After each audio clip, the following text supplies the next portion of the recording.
of some sort of pain. You caused a permanent stain, which has determined your fate. I've never seen so clear, I feel the end and it's near. The day of reckoning's here, the sound of deafening fear. You won't die if you try, you just might get a little bit of trouble, K-N-I-F-E, right in your side, you would never see me coming. You won't die if you try, you just might get a little bit of trouble, K-N-I-F-E, right in your side, you would never see me My coming. energy is next level, so damn you better be careful. I got an angel and devil, he snaps me straight in the temple. I'm ready to be a rebel, I've got a lot of potential hidden inside of this vessel. That shit is so exponential. I need a first class ticket to the top, no limit. I don't play no gimmicks, I'ma take you to the clinic. If you want a taste, come at me and you will be replaced. They won't find a trace of you anywhere or any place.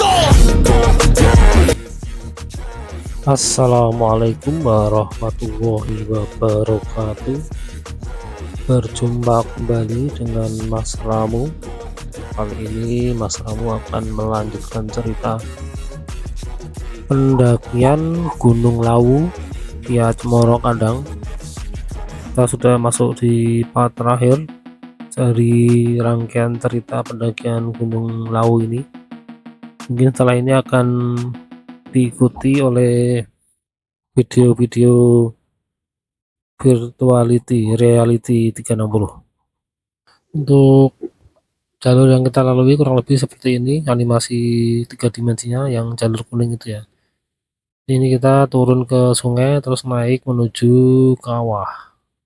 Di kawah kita turun lagi menyusuri sungai terus naik ke pos 2, kemudian masuk ke jalur Cemoro Kandang. Kita sempatkan mampir di air terjun sebentar, turun lagi kita explore rumah Joglo, kemudian sampai base camp. Kurang lebih seperti ini penampakan utuhnya ya, jalur kuning ya. Untuk versi manusianya kurang lebih seperti ini videonya. Ini kondisi kawahnya. Ini kita masih ditemani Mbak Lisa dari Solo. Bagus ya kawahnya, ini fotogenik, walaupun cuman lurus gitu aja sih. Sebenarnya kawahnya ada yang lebih bagus, cuman mungkin karena Lawu selama ini kan identik dengan sabana, jadi kalau ada kawahnya itu seperti sesuatu yang beda. Dan gara-gara kawah ini jalur Cemoro Kandang jadi ramai sekarang, padahal dulu sepi peminatnya karena kalah tenar dengan Cetho. Nah, setelah kawah ini viral, sekarang orang malah lebih banyak ke Cemoro Kandang lewatnya, tapi nggak ke puncak. Tujuannya ya cuman ke kawah ini. Setiap hari ramai pendaki ini, banyakan tektok gitu. Walaupun weekday pun ramai sekarang, katanya selalu ada pendaki di Cemoro Kandang yang tektok menuju kawah ini. Ini termasuk Mas Ramu juga, ini cuman sampai kawah, padahal kemarin tujuan aslinya sih pengen ke puncak, tapi Mbak Lisanya tidak memungkinkan kondisi fisiknya, ya sudah kita akhirnya ngecamp di pos 2. Ini kita turun menyusuri batu-batu yang ada di jalur sungai ini.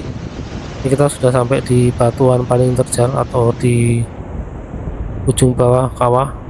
Nah, di sini Mas Ramu agak kesulitan turunnya. Di sini itu ada 2 jalur ya. Jalur terjal ini yang batu ini sama yang sebelah kanannya Mas Ramu itu ada orang naik. Sebenarnya Mas Ramu tadi sudah nyoba naik lewat situ, tapi lebih susah karena agak licin. Akhirnya Mas Ramu naiknya lewat sini karena melihat ada rombongan mas-mas dari Purwodadi yang naik lewat sini. Memang tak lihat orangnya agak kesusahan turunnya, dan ternyata ini Mas Ramu mengalami sendiri. Tapi nggak tahu kalau lewat tebing yang sebelah kanan itu lebih susah atau lebih mudah turunnya nanti, karena Mas Ramu nyoba itu naiknya lebih susah, lebih gampang lewat batu yang ini. Mbak Lisa ketinggalan di belakang ya, karena dia pengen mandiri, nggak ingin dikawal. Ya udah, Mas Ramu jalan duluan, tapi nggak terlalu jauh, meninggalkan Mbak Lisa yang penting masih bisa terpantau. Jadi kalau terjadi apa-apa ya masih bisa gercep, itu masnya agak kesusahan itu naiknya, miring-miring. Ini kita langsung skip. Jadi dari kawah ke sungai bawah itu enggak Mas Ramu syuting, ini Mas Ramu langsung video jalur talinya yang nanjak dari sungai menuju pos 2, karena ini jalur paling ekstrim ya. Kita kasih backsound biar lebih semangat. Ini modelnya kalau menurut Mas Ramu lebih mudah naiknya sih daripada turunnya, tapi ya itu beda-beda orang kan, seleranya beda-beda. Ada yang lebih suka menuruni jalur terjal seperti ini, ada yang lebih suka naik jalur terjal. Nah itu Mbak Lisa, ini adalah posisi yang salah ketika kita menggunakan tali pengaman ya. Harusnya tali itu kita jangan berjalan di tali diposisikan di antara dua kaki itu atau di selangkangan. Itu berbahaya apabila pendakinya lebih dari satu, karena ini kan pendakinya talinya dipakai sendiri jadi kelihatan aman-aman saja. Tapi kalau sudah dipakai berdua atau lebih, maka orang yang paling atas itu rawan terlempar kalau yang di bawahnya itu lebih kuat tenaganya atau lebih berat badannya. Ketika yang di bawah itu goyang ke kanan atau goyang ke kiri, maka tali itu akan seperti tongkat kaku gitu kan, sehingga dia akan menghentak selangkangan kita. Kalau kita nggak kuat, kuda-kudanya bisa terlempar. Maka sebaiknya pas kita menggunakan tali itu, posisikan tali itu di samping kanan atau di samping kiri kita, jangan di tengah-tengah selangkangan ya. Dan akan lebih bagus lagi kalau kita naik gini itu nggak mengandalkan tali, tapi mengandalkan kaki dan trackpole, kita mengandalkan batu-batu sekitar. Itu kalau posisi tali dipakai banyak orang ya, tapi kan karena ini posisi sendiri jadi nggak terlalu bermasalah. Itu penyebabnya karena tali itu ada batas maksimal kekuatannya, kalau dipakai banyak orang itu bisa putus. Kita istirahat sejenak, menanti Mbak Lisa ngecas tenaga itu, istirahat, makan. Kita kasih intro, ini kita skip langsung lanjut jalan lagi ya. Kita kasih intro nanti sampai ada POV atau cerita yang bisa disampaikan, kita kasih komentar lagi.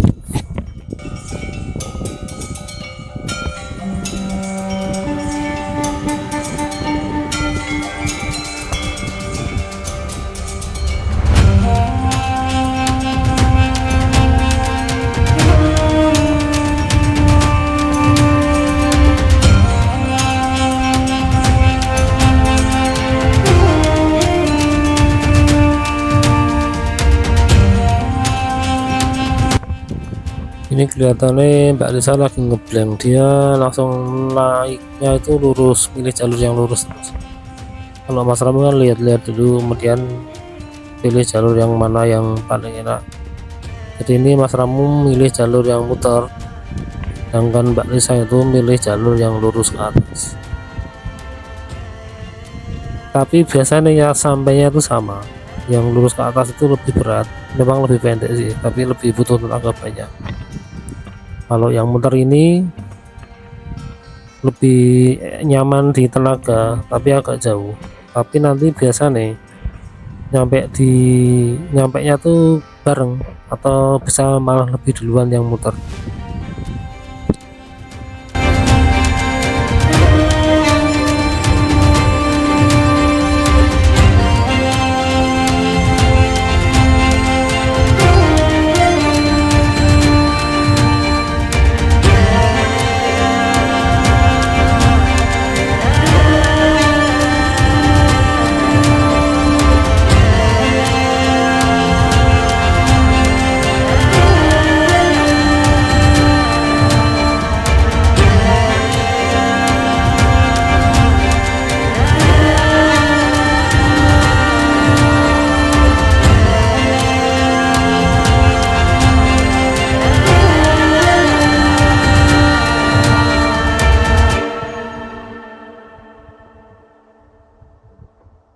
Dan benar kan, kita nyampainya sama, hampir barengan. Cuman ini karena Mas Ramu keperluan dokumentasi lebih banyak menunggu, jadi Mas Ramu ini antara mendokumentasikan pribadi Mas Ramu sendiri maksudnya, dan Mbak Lisa juga Mas Ramu dokumentasikan.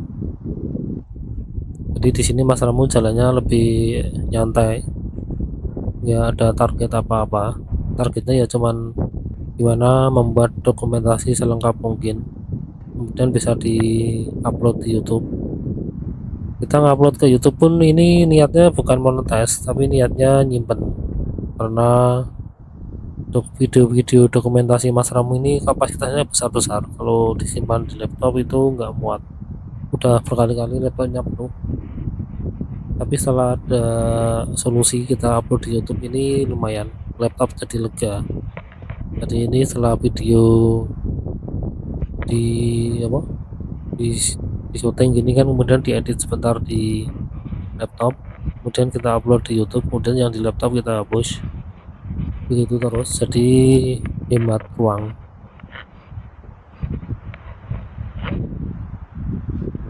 Ini udah mulai agak landai, kita dibuat jalan melipir ke kiri ya kalau dari bawah,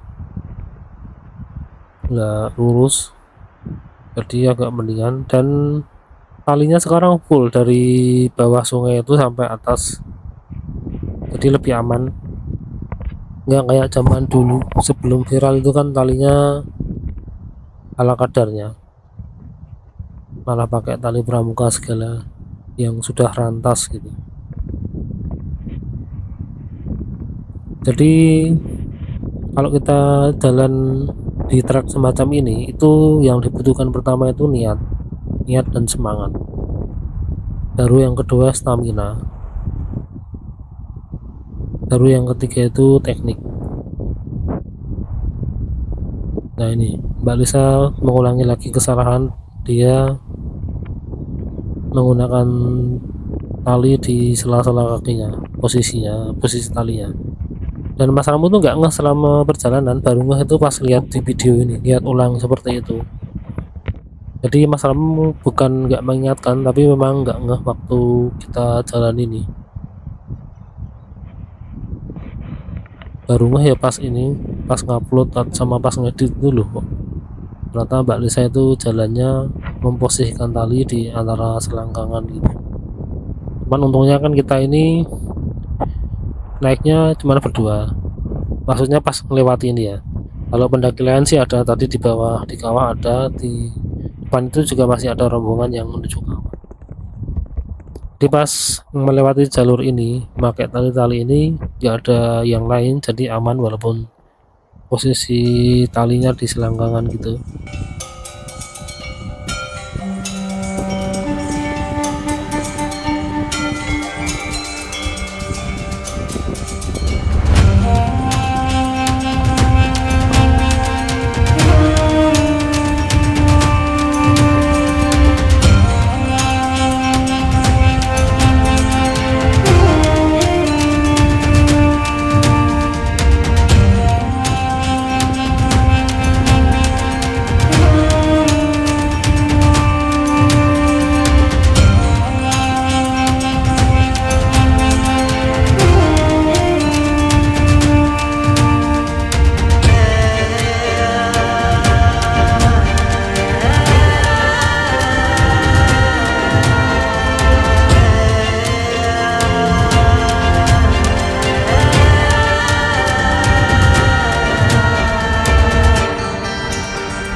Ini kita posisi sudah sampai di tempat trackpole-nya Mbak Lisa ditancapkan tadi di sini. Sekarang sudah berpindah posisi di sebelah kanan, mungkin mengganggu jalur sehingga ada pendaki yang memindahkannya. Tapi nggak masalah sih, yang penting nggak dicuri aja.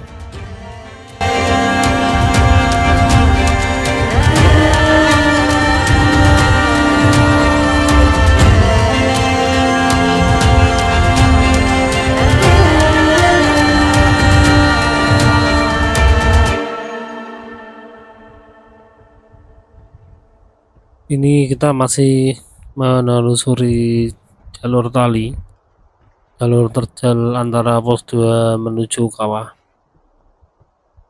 Mbak Lisa sudah berjalan menggunakan trackball sekarang.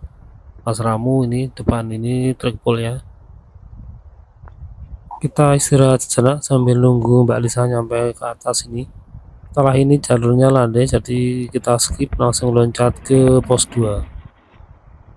Sebelum ke pos 2 ini kita lihat animasi 3 dimensi perjalanan dari pos 2 menuju base camp Cemoro Kandang.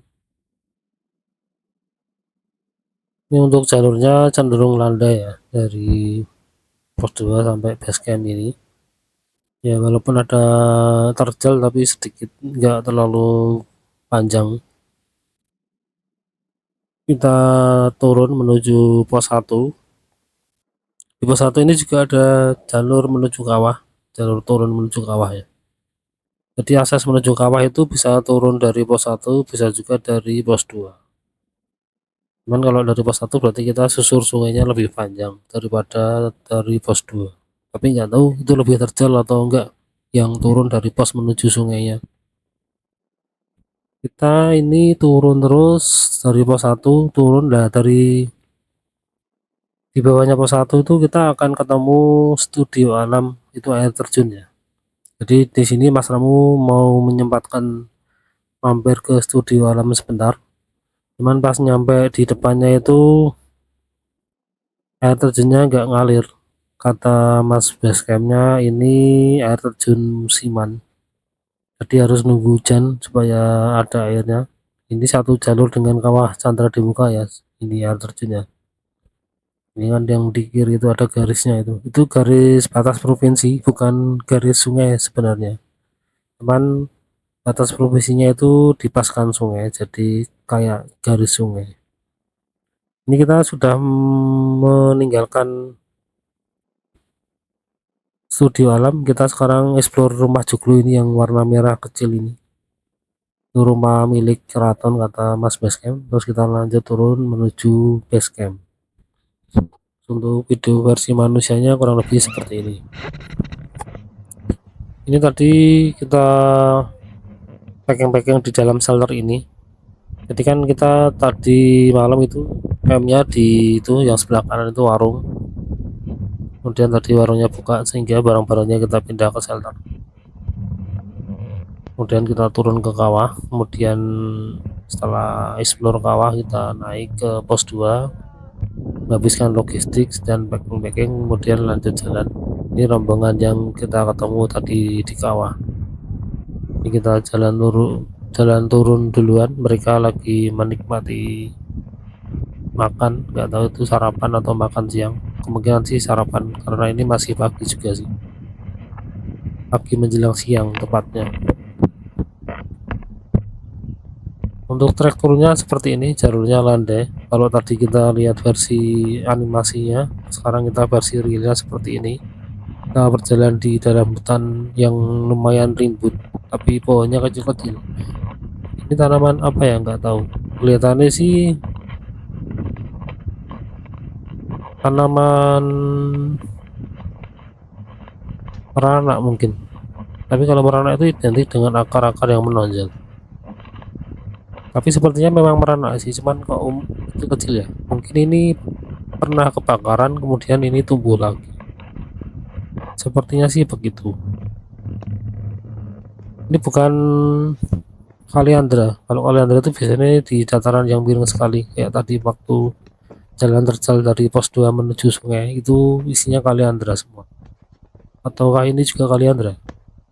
Kurang paham Mas kamu masalah perpohonan seperti ini.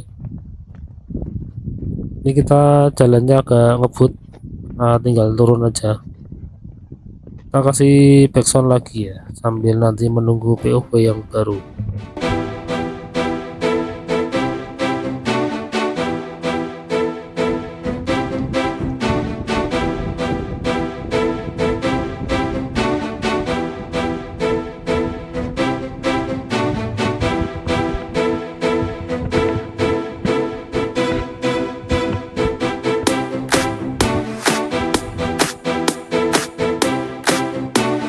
merah ke kiri, kita ke kiri. Ini jalan menuju studio alam sebenarnya, cuman Mas Ram kan ragu-ragu ini jalannya atau bukan ini. Dan ini lumayan terjal miringnya, jadi Mas Ram agak pelan-pelan dan coba melihat situasi bawah seperti apa.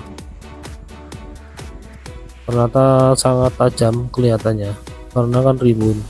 Ini kalau ada teman ya Mas Ramu gas terus, karena sendirian jadi agak ragu-ragu. Jadi ini Mas Ramu memilih kembali mencoba jalur yang satunya. Ini jalur sebenarnya bisa juga lewat sini, ternyata nanti Mas Ramu akan menunjukkan. Jadi ini jalur yang dari atas, jadi ada dua akses menuju studio alam ya, yang bawah sama yang atas. Yang atas ini sekarang kita lanjut menyusuri jalan dari pos 1 ke pos 2, nanti sampai ketemu pertigaan studio alam Mas Ramu akan belok kiri, dan ini langsung skip, kita nyampe pertigaan.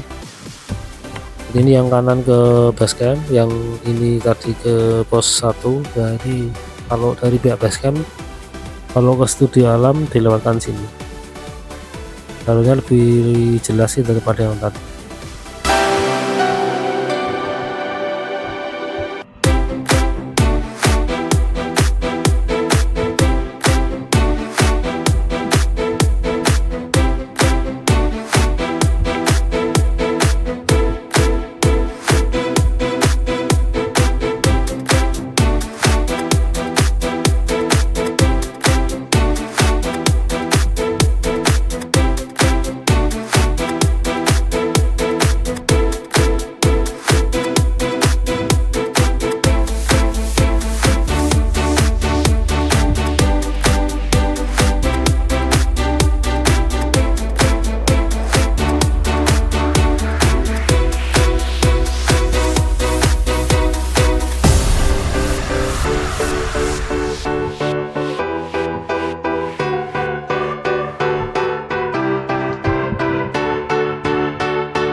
Di sini Mas Ramu nemu pertigaan itu yang jalur atas itu tadi, yang Mas Ramu mau turun tapi ragu-ragu karena nggak kelihatan jalurnya.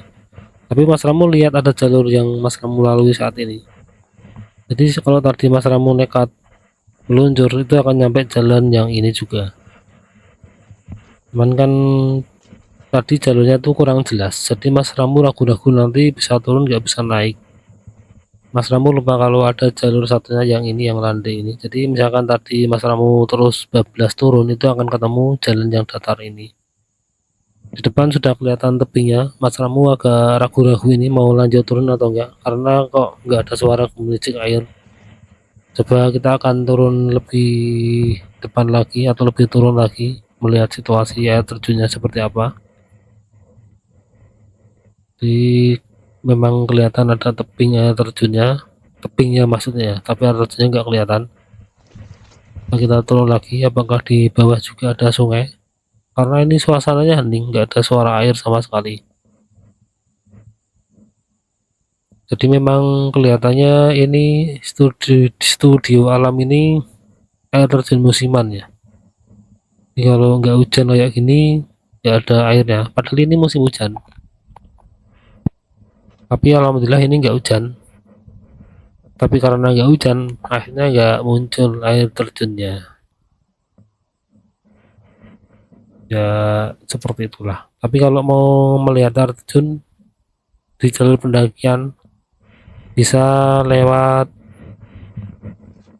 bukan di sini sih, naik ke Gunung Ungaran, itu ada Gunung Kelut, juga ada Kelut yang via Larpang. Itu kemarin waktu Mas Ramu naik Kelut via Larpang itu kan padahal musim kemarau, itu nggak hujan tapi tetap ada air terjunnya. Atau di Rinjani yang via Torian itu kan melewati air terjun juga. Ini Mas Ramu masih ragu-ragu ini mau lanjut turun atau kembali naik, karena di bawah sepertinya nggak ada apa-apa ketika kita lihat dari sini. Nggak ada air terjun, juga nggak ada sumber atau mata air di bawah. Cuman ada genangan-genangan sepertinya. Itu kelihatannya rembesan dari kawah Condro Demuko tadi. Jadi ini Mas Ramu akhirnya memutuskan untuk naik dan langsung skip nyampe di rumah Joglo. Jadi dari pertigaan studio alam tadi kita turun terus, kita akan ketemu rumah Joglo ini. Ini kita akan mengeksplor ada apa di rumah Joglo ini. Jadi kata Mas Basecamp, ini rumah Joglo ini punya keraton. Kalau punya keraton Solo itu biasanya ya buat ritual-ritual seperti itu. Ini kondisi depan rumahnya seperti ini. Itu ada pohon di tali-tali, sini ada spanduk warna kuning. Coba kita lihat di apakah bisa masuk atau cuma bisa mengelilingi. Bawahnya ini rumahnya model panggung ya. Bawahnya ada kayak peralatan masak tadi. Ini kamar mandinya seperti ini, sebelah kanannya Mas Ramu. Kita lihat dalamnya ada apa. Ada WC sama ember sama air. Airnya dari tanda hujan kelihatannya. Masih ada jalan menuju belakang, kita lihat di belakang ada apa. Ini halaman belakang atau teras belakang rumah Joglo. Di sebelah kanan ada Lingga Yoni, dan seperti biasa ada bendera merah putih dan ada bekas dupa. Sayang di sini nggak ada sajen atau uang. Kalau ada uang bisa Mas Ramu bawa pulang. Rumahnya seperti ini penampakannya, rumah model Joglo. Kalau di sini nggak kelihatan panggungnya, kalau dari depan malah kelihatan panggungnya. Berarti posisi yang di sini lebih tinggi dibandingkan yang di depan sana. Kita kembali aja, nggak ada apa-apa di sini. Kita lanjut turun ke base camp. Barangkali nanti nemu sesuatu lagi di jalur base camp, jalur menuju base camp maksudnya. Ini bawah rumahnya seperti itu. Ada bekas-bekas, bukan bekas sih, ada peralatan masak yang disimpan di situ. Ini jalur depan rumahnya seperti ini, dan di depan itu kita akan kembali ke jalur pendakian dari base camp menuju pos 1. Ini kita sudah ketemu pertigaan itu di depan. Nanti kita ke kiri arah base camp atau turun, kalau ke kanan itu ke arah pos 1.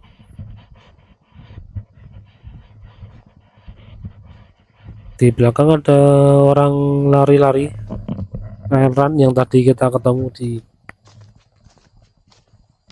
kawah dan ketemu di pos 2 tadi. Itu rombongannya mereka. Ini Mas Ramu akhirnya ikutan lari. Walaupun pakai beban keril, Mas Ramu ikut lari mengejar mas-mas.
Ternyata kita ketemu Mbak Lisa lagi.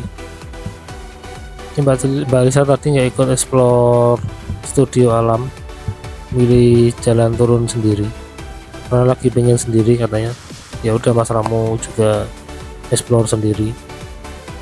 Dan ini kita ketemu kembali dengan Mbak Lisa, dan Mbak Lisa lagi ngedrop baterainya katanya, jadi dia males jalan, males ngapa-ngapain. Jadi kalau Mas Ramo mau jalan disuruh duluan dulu, tapi ini Mas Ramo juga lagi ingin istirahat sejenak. Biar Mbak Lisa jalan dulu, Mas Ramo mau istirahat.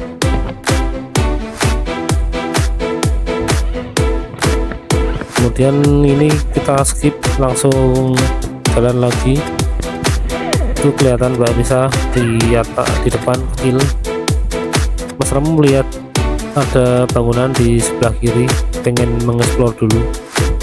Tadi nggak langsung ke basecamp, kita belok kiri ngelihat ada apa di balik pagar tinggi itu. Jadi ini kayak ada lapangan, terus ada pagar di pinggir lapangan maksudnya. Nah ini pagarnya seperti itu. Kita lihat ada apa di balik pagar. Ternyata ada bangunan-bangunan. Kelihatannya itu kayak camping ground juga. Jadi kalau di depan itu memang ada tulisan camping ground apa itu di depan parkiran. Jadi itu kalau parkiran ke kanan, kalau ke kiri itu ke basecamp. Kita langsung kembali ke jalur pendakian lagi. Itu di depan sudah kelihatan basecamp yang warna putih. Ada bangunan di bawah sana, yang kiri ini kayak aula. Mungkin kalau kita camping di sini terus ingin mengadakan acara kelompok itu, bisa acaranya berpusat di aula, terus tenda-tendanya di lapangan tadi. Terus kita lanjut turun saja. Kita sudah sampai di kawasan basecamp ini. Di sebelah kanan Mas Ramo ada warungnya kok tutup. Kali ini lumayan ramai pendakinya, mungkin itu bukanya waktu weekend aja. Sebelah kanan itu sampah, sebelah kanannya Mas Ramo ya. Ini ada biasa tempat pemujaan, nggak ada apa-apa. Kalau ada sajian yang bisa enak dimakan ya Mas Ramo makan biasanya, kecuali sembelian. Mas Ramo nggak berani makan karena haram. Kalau sembelian yang tidak peruntukannya untuk atau tidak dengan menyebut nama Allah. Kita langsung turun menuju kendaraan, menyelehkan peril sambil ngambil baju ganti. Habis ini Mas Ramo mau mandi, kemudian sholat, terus makan sebelum pulang. Kita sudah di penghujung cerita kali ini, sampai ketemu lagi di cerita selanjutnya. Wassalamualaikum warahmatullahi wabarakatuh.